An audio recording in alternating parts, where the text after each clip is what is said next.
Hello, and welcome to episode 12 of Prakriti Remedies. And in today's episode, we are going to talk about one of the most luxurious, best for the skin, for the most luxurious fragrances, and that is saffron.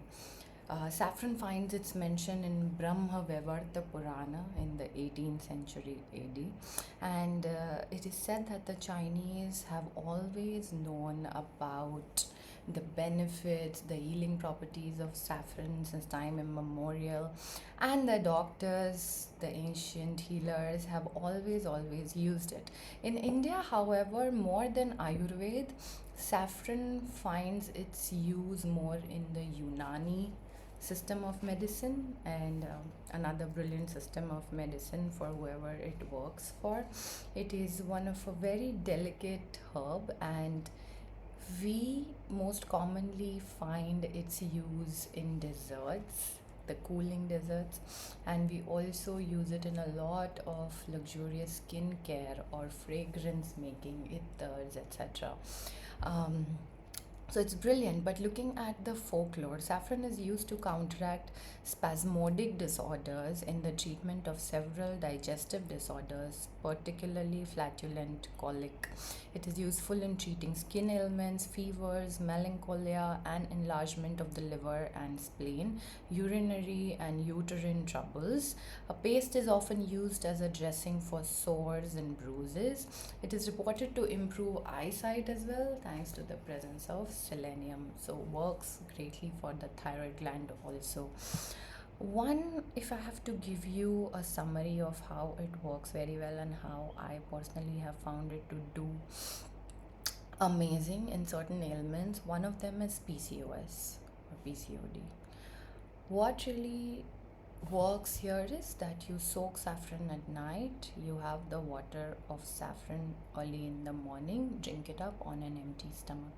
It is absolutely brilliant for PMS related pains, any female hormone related concerns, and of course adds to great skin. So if you do not have saffron in your house, you need to get it right away, and then we will come to more of the ailment and the prescriptions that are given in this book. But this is one of the primary things that everybody can really start, unless you have certain health concern, which um, you should not be having saffron for. But if you are a healthy individual, this little practice really helps with health overall and your digestive system. But before that, let's look at why is it so expensive. Because it takes about 50,000 flowers which are to be harvested to produce just a tiny handful of saffron. And so saffron has been like the touchstone of nobility. In Rome, women used to bathe in infusions of saffron, the aristocratic people. So it's very highly priced. So it's prone to adulteration, of course. So always see where you're getting from, trust the source, test it, of course. So herbs which are safflower, calendula, liparia, they are also passed on as saffron. Saffron is the stigma and the stylus of the flower saffron, but the similar ones are of calendula also, so they sometimes mix it. So it is very important to look at what your source is and buy it from the best source. And of course, for us Indians, Kashmiri saffron is of course the best. Coming on to ailments and the prescriptions, how it can be used. First, for diabetes, sadly a very common concern amongst Indians now, and also a global concern, is the prevalent of diabetes, especially in young people as early as in their 30s. There's an onset of diabetes and high HbA1c. So what to really do, take a pinch of saffron, pound it nicely, and take half teaspoon of ghee, mix it and have it just like that. It just like that is a little hard. You can add a little bit of warm water, not boiling water, warm water. So create an infusion and drink it up. Internal bleedings, add a pinch of saffron and half teaspoon turmeric powder to a cup of hot milk and drink that. Colic, insomnia, gas in stomach, whooping cough, take this above infusion again. Urine retention, soak a little saffron overnight in 1/4 cup water. Next morning, drink it with 1 teaspoon of honey. All of this sounds delicious also.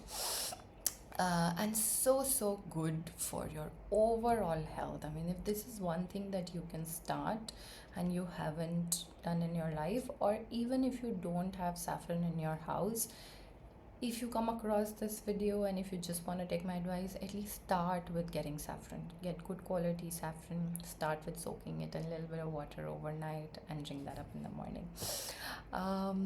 Yes, fevers, melancholia also helps in purification of blood, liver, spleen malfunctioning, regular intake of a pinch of saffron. Baldness, which is not due to hereditary, grind 1 tablespoon of licorice root along with 1 tablespoon of milk and a pinch of saffron into a fine paste. Apply this paste on the bald patches before going to bed for a few weeks. For an easy delivery, giving birth, but comes with a caution that large doses of saffron for pregnant women are not very good, because sometimes it's actually very heat producing.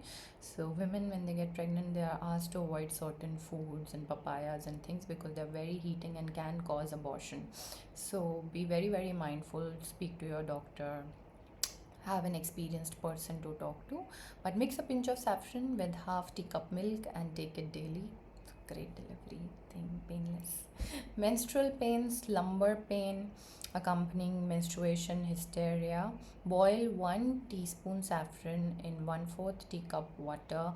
Let it reduce to become 1 tablespoon of an overall mixture. Divide this decoction into 3 portions and take with equal quantity of water thrice daily for a couple of days. So before you pop on your antispasmodic and meftals of the world, it is important that we try these natural home remedies which have no side effects, and our system is healing naturally instead of it suppressing the symptoms. That is the larger difference. When we use such remedies, we are healing from within, and these things do not reoccur again and again, the ailments. But when we take, the first time you take a medicine, the next time you have to take more of it, and it's a vicious circle and a downward cycle after that. Sexual debility, mix 1/8 teaspoon saffron with milk, take twice daily. Take a pinch of saffron wrapped in a betel leaf or with almonds. Brilliant for virility as well. Cold and phlegm in children, grind half teaspoon of saffron in milk and apply on the nose, head, cheeks, chest. For complexion improvement and freshness of the face, mix 2 tablespoon almonds, 2 tablespoon semolina, 2 teaspoon saffron and make a fine powder. Mix this powder with a little bit of cow's milk, A2 desi cow milk, so as to make small tablets the size of chickpeas. Once dry, these can be stored as well. Use a tablet after mixing with cream and massage over face. Do not use soap at all. And see an amazing complexion, and it works as a nice way of removing dry skin cells and all the sebum that comes up. A good exfoliant in a lot of ways. For complexion improvement, add a pinch of saffron to 1 tablespoon of milk and take on empty stomach every morning. Adding a note of caution here again is that the milk that all the Ayurvedic texts refer to are largely your A2 desi cow milk, sourced properly, how they used to keep cows in older days, like as early as 30, 40, 50 years ago.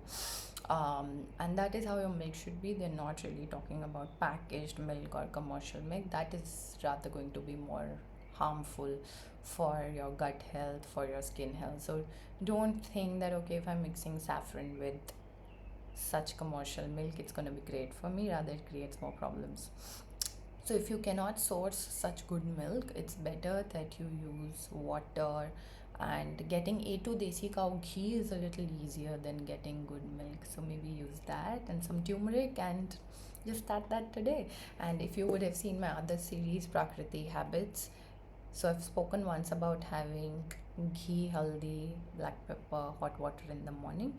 Some days, sometimes you can replace the black pepper with saffron and start doing that and see the difference in your overall health and of course great skin. So that's very, very important. A word of caution again apart from the milk is that saffron is reported to contain a poison that acts on the central nervous system and damages your kidneys as well if taken in excess. So don't think that I'm going to use a lot of saffron, so faster I will get great skin and faster I might get relief from my PCOS concerns. That does not work. It always has to be like, I think 3 4 strands go a long way if you do it for consistently for a duration of time. So large doses of saffron can prove fatal.